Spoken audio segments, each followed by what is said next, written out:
country gets hit by an estimated 9 to 25 million lightning strokes every single year. It's like the sky is constantly charging and discharging over the land. Fact 14.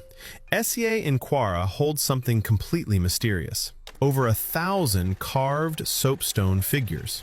It's the largest collection of stone images in Africa, with between 1,000 and 1,500 carved statues found in one place.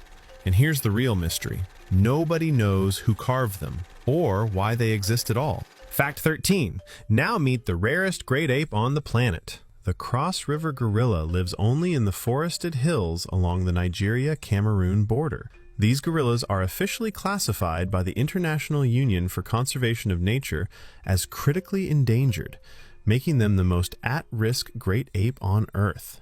The total surviving population is roughly 250 to 300 individuals. That's it. Fact 12. And it's not just the gorilla. Nigeria is also home to the rarest chimpanzee subspecies on Earth, the Nigeria-Cameroon chimpanzee. Only about 6,000 to 9,000 remain, scattered across a broken-up range on both sides of the border. Line them up against every chimp alive today, and they're under 5% of the total. Two of the rarest apes on the planet, both clinging on in the same corner of Nigeria. Fact 11. Now let's go to Gashaka Gumti National Park because it's genuinely one of a kind. It's Nigeria's largest national park, spanning roughly 6,731 square kilometers across Taraba and Adamawa states. It's one of the only protected areas on Earth identified as a forest savanna ecotone, linking Central and West Africa. Basically, a living bridge that lets species move and evolve between two huge ecosystems. Its mountains also feed the Benue River, Nigeria's second largest. So it's one of the most biodiverse parks on the continent, and one of its most important water sources at the same time. Fact 10. Down in Yankari Game Reserve, in the middle of the savannah, there are 4 naturally warm springs, heated by geothermal activity deep underground. The biggest one, Wiki Spring, holds a constant 31.1 degrees Celsius. Day, night, summer, winter, doesn't matter. And it pumps out around 21 million liters of crystal clear water into the river every single day. Warm, clear water bubbling up endlessly in the middle of the bush. Fact 9. Nigeria has caves that shouldn't really exist the way they do. The Ogbunike Caves in Anambra State are a network of 10 huge chambers, carved not into limestone, like almost every major cave system on Earth, but into ancient sandstone.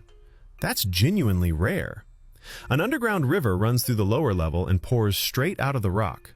People have used these caves for centuries, and the only way in is down a staircase of 317 steps. Fact 8.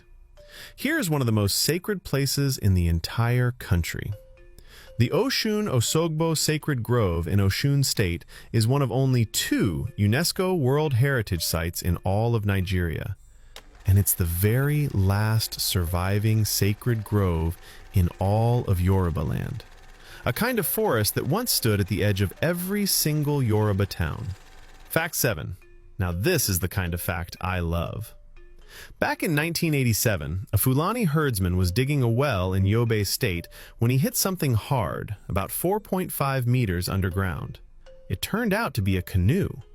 The Dufuna canoe, an 8.4-meter boat carved from a single piece of wood dated to between 8,000 and 8,500 years old. That makes it the oldest known boat in Africa, and the second oldest in the entire world, beaten only by the Pesse canoe in the Netherlands, which is around 10,000 years old. These boats are older than some entire religions. Fact 6. In the town of Igbo Ora in Oyo State, the twin birth rate is around 45 to 50 sets of twins for every 1,000 births. The global average? About 12. That's roughly 4 times higher than the rest of the planet. Scientists have looked at genetics, marriage patterns, even a specific yam compound in the local diet, and they still can't fully explain it. Nearly every household in town has at least 1 set of twins, and they even hold an annual World Twins Festival, an entire town that just keeps having twins, and nobody knows exactly why. Fact 5. Every year, between late February and March, more than 50,000 fishermen from Nigeria and neighboring countries gather on the Matan-Fada River in Argungu. Then, at the sound of a single gunshot, they all leap into the water at the exact same moment, racing to catch the biggest fish. One winning catch back in 2005 weighed 75 kilograms. That's heavier than a fully grown adult. The festival started in 1934 as a peace treaty between two enemy kingdoms, and today it sits on UNESCO's heritage list. Fact 4. Every December, the city of Calabar throws what's rightfully called Africa's biggest street party. The Calabar Carnival is a month-long celebration along a grueling 12-kilometer parade route, pulling in anywhere from 780,000 to over 1 million live spectators. It was launched in 2004 by former Governor Donald Duke to turn Cross River State into an international tourism hub. Over 2 decades later, it's grown into a global media phenomenon, watched by an estimated billion-plus television viewers, drawing massive performance teams from countries like Brazil and Trinidad and Tobago. One Nigerian state built one of the world's premier carnival ecosystems from absolute scratch. Fact 3. For centuries, European royalty, bookbinders, and luxury craftsmen prized Morocco leather for its suppleness, rich dyes, and fine grain. But here's what most buyers never knew. Much of the finest Morocco leather never came from Morocco at all. It was the skin of the Sokoto red goat, raised and tanned by Hausa craftsmen in northern Nigeria, then carried across the Sahara by Moroccan traders who handed it their name. The leather that bound Europe's grandest books was, in large part, Nigerian. Fact 2.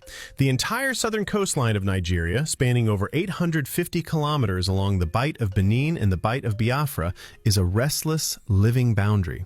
It's caught in a violent, multi-layered geological tug-of-war. The land is naturally sinking, the rivers are dumping huge amounts of sediment, and the rising Atlantic is aggressively eating away at the shore. An entire coastline that never sits still. And finally, fact 1. Now here's something genuinely unbelievable. In traditional European and Asian histories, humanity progressed in a strict linear order. Stone Age, Copper Age, Bronze Age, then Iron Age. That sequence happened for a reason. Melting copper and tin to make bronze only needs a furnace around 950 to 1083 degrees Celsius. Iron demands far hotter temperatures, 1,150 to 1,200 degrees, and completely different chemical techniques, making it much harder to master. But the Nok people flipped the entire script. Excavations at Nok sites like Taruga and Samun Dukia prove they leaped straight from the Stone Age into the Iron Age, around 500 to 400 BCE, over 2,400 years ago, with roots stretching even earlier. No Bronze Age in between, they skipped it entirely. And that's